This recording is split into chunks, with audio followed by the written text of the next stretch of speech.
Kisah ini diawali dengan momen yang telah lama dinantikan Arjuna, yaitu pertemuannya dengan putranya Abhimanyu di kerajaan Dwaraka.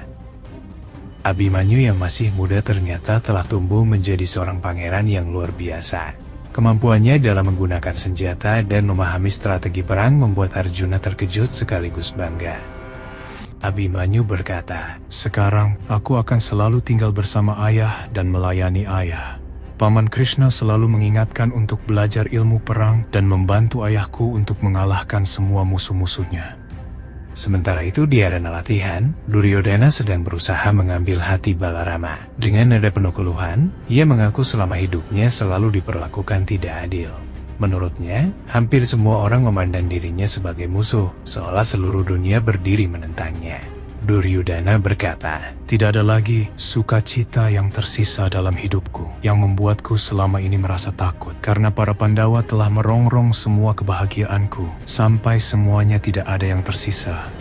Duryodhana kemudian berkata bahwa hanya Balarama yang mampu menghentikan ketidakadilan yang selama ini ia rasakan. Ketika Balarama bertanya apa yang sebenarnya ia inginkan, Duryodhana menjawab bahwa perang besar bisa saja dihindari jika Balarama dan Krishna tidak memihak Pandawa. Baginya, kekuatan terbesar Pandawa bukan hanya para ksatria mereka, melainkan dukungan dari dua pangeran Dwaraka tersebut. Percakapan itu pun semakin panjang. Sangkuni ikut menyelipkan kata-kata yang mendukung keponakannya, sementara Krishna hanya mendengarkan dengan tenang. Hingga akhirnya Balarama menyampaikan keputusan yang membuat Duryodhana merasa lega. Balarama berkata, "Pangeran Duryodhana memang benar, permainan dadu tidak bisa dijadikan alasan untuk perang. Oleh karena itu, aku berjanji pada kalian hari ini bahwa aku dan Krishna ataupun prajurit Yadawa lainnya tidak akan mengangkat senjata mendukung Pandawa." Ia berjanji bahwa dirinya tidak akan ikut campur dalam perang yang akan datang. Tak lama kemudian, Arjuna tiba di arena latihan. Ia langsung mempertanyakan keputusan tersebut. Namun Balarama menjawab dengan tegas bahwa perang yang akan terjadi tidak bisa semata-mata disalahkan kepada Duryodhana. Menurutnya, Yudhishthira juga memiliki bagian dalam semua peristiwa itu. Permainan dadu yang membawa malapetaka tidak terjadi karena satu pihak saja. Balarama bahkan menilai bahwa selama ini Yudhishthira terlalu sering dianggap selalu benar, hingga tanpa disadari tumbuh rasa bangga yang berlebihan dalam dirinya.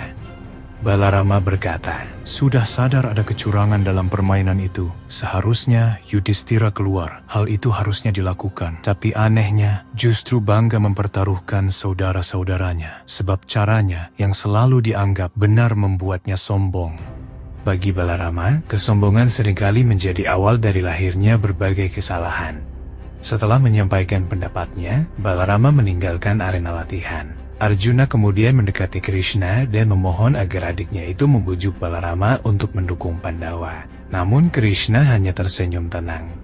Krishna berkata, "Sekarang aku pun bahkan terikat oleh keputusan kakakku. Mulai sekarang, kami tidak akan bisa lagi memihak kepada Pandawa." Ia mengakui bahwa ada kebenaran dalam ucapan kakaknya. Kesombongan memang sering menjadi akar dari ketidakbenaran. Di sebuah wilayah di kerajaan Dwaraka, Balarama yang sedang melakukan perjalanan mendadak menemukan kerumunan warga. Namun apa yang ia lihat membuat darahnya mendidih. Sekelompok pria sedang mengadakan pertandingan gulat, tetapi yang dipertaruhkan bukanlah harta atau kehormatan. Mereka menjadikan seorang wanita sebagai hadiah bagi pemenang. Wajah Balarama langsung berubah murka. Dengan suara keras, ia memerintahkan semua orang untuk menghentikan kegiatan itu dan segera membubarkan diri. Namun sang pemenang justru menantangnya. Dengan penuh keberanian, ia berkata bahwa mereka tetap menghormati rajanya. Menurutnya, selama tidak melanggar aturan kerajaan, mereka berhak melakukan apapun yang mereka inginkan, termasuk menjadikan wanita sebagai bagian dari taruhan dan mengambilnya sebagai istri setelah menang bertanding. Ucapan itu membuat amarah Balarama memuncak. Ia langsung menangkap pria tersebut dan mencekiknya. Saat itulah Krishna datang. Dengan tenang, ia menenangkan kakaknya yang masih diliputi kemarahan. Krishna kemudian mengajak Balarama untuk membahas persoalan tersebut secara resmi bersama raja dan para menteri kerajaan, agar keputusan yang diambil benar-benar adil bagi semua pihak. Sementara itu, di kamar Subhadra, suasana tidak kalah tegang. Abhimanyu tampak gelisah setelah mendengar pembicaraan ayahnya. Ia tidak bisa menerima anggapan bahwa perang mungkin tidak akan terjadi hanya karena Pandawa tidak mendapat dukungan dari Krishna dan Balarama. Abimanyu berkata, "Kenapa tidak ada perang? Dan kenapa paman mengambil keputusan seperti itu? Perang ini adalah untuk kehormatan Ibu Drupadi. Aku akan tanyakan sendiri kepada paman."